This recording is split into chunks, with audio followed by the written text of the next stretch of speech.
அனைவருக்கும் வணக்கம். சற்று முன்பு இன்று தமிழக அரசு வெளியிட்டுள்ள 8 முக்கியமான அறிவிப்புகள் என்னென்ன என்பதை பற்றி தான் நம்ம இந்த வீடியோவில் பார்க்க போகிறோம். ஸோ முடிந்த அளவுக்கு இந்த வீடியோவை ஸ்கிப் பண்ணாமல் முழுமையாக பாருங்கள். இந்த வீடியோக்குள்ளே போகிறதுக்கு முன்னாடி இந்த வீடியோக்கு ஒரு லைக் பட்டனை ப்ரெஸ் பண்ணிடுங்க. இது வரைக்கும் நீங்கள் என்னோடய சேனலை சப்ஸ்கிரைப் பண்ணாமல் இருந்தீங்கன்னா மறக்காமல் சப்ஸ்கிரைப் பண்ணிக்கோங்க. கூடவே அந்த பெல் சிம்பிளையும் மறக்காமல் கிளிக் பண்ணிக்கோங்க. சரி வாங்க இப்போ நம்ம வீடியோக்குள்ளே போகலாம்.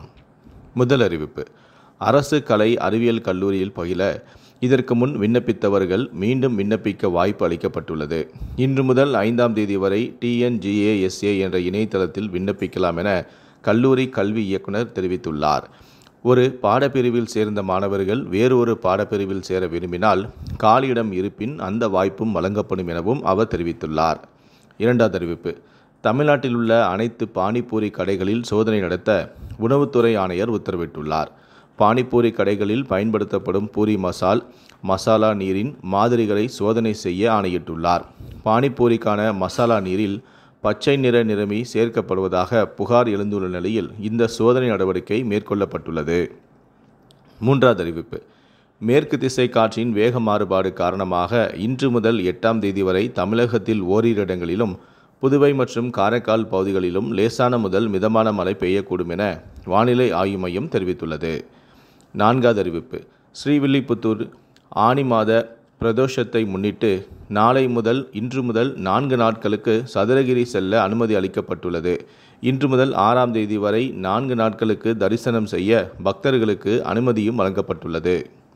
ஐந்தாவது அறிவிப்பு: தமிழ்நாடு மின் உற்பத்தி மற்றும் பகிர்மான கழகம் மத்திய தொழில் பழகுனர் பயிற்சி வாரியத்துடன் இணைந்து இன்ஜினியரிங் மற்றும் டிப்ளமோ 2020, 21, 22 மற்றும் 23ஆம் வருடங்களில் தேர்ச்சி பெற்ற தமிழ்நாட்டில் வசிக்கும் மாணவர்களிடமிருந்து 1 வருடம் தொழில் பழகுனர் பயிற்சிக்கான விண்ணப்பங்கள் வரவேற்கப்படுகின்றன.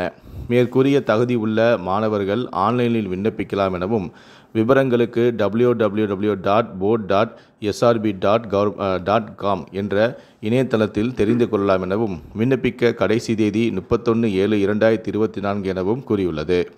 ஆறாவது அறிவிப்பு: ஆடி மாதத்தில் புகழ்பெற்ற அம்மன் கோவில்களுக்கு மூத்த குடிமக்களை கட்டணமில்லாமல் அழைத்து செல்லும் திட்டம் அறிமுகப்படுத்தப்பட்டுள்ளது. 60 வயது முதல் 70 வயதுக்குட்பட்ட 1000 பக்தர்கள் அழைத்து செல்ல தமிழ்நாடு அரசு 50 லட்சத்தை ஒதுக்கியுள்ளது.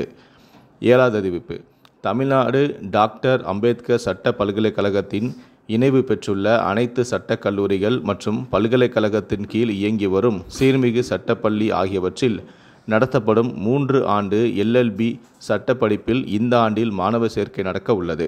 இதற்கான விண்ணப்பங்கள் பல்கலைக்கழகத்தின் www.tndalu.aac.in என்ற இணையதளத்தில் இருந்து இன்று முதல் 24ஆம் தேதி வரை பூர்த்தி செய்து அனுப்பலாம் எனவும் கூறப்பட்டுள்ளது. கடைசியாக 8வது அறிவிப்பு: செமஸ்டர் தேர்வுகளை ஒரே நேரத்தில் நடத்தி முடிக்க வேண்டும் என தமிழ்நாட்டில் உள்ள அனைத்து அரசு கலை மற்றும் அறிவியல் கல்லூரிகளுக்கு கல்வி இயக்கம் உத்தரவிட்டுள்ளது. இந்த 8 அறிவிப்புகளை பற்றிய உங்களுடைய கருத்துக்களை கீழே இருக்கக்கூடிய கமெண்ட் செக்ஷனில் மறக்காமல் சொல்லுங்கள். முடிந்தளவுக்கு இந்த வீடியோவை மற்றவங்களுக்கும் ஷேர் பண்ணுங்கள். மேலும் இது போன்ற பல வீடியோக்களை பார்க்கணும் அப்படின்னு இருந்துச்சுன்னா மறக்காமல் சேனலை சப்ஸ்கிரைப் பண்ணுங்கள். நன்றி, வணக்கம்.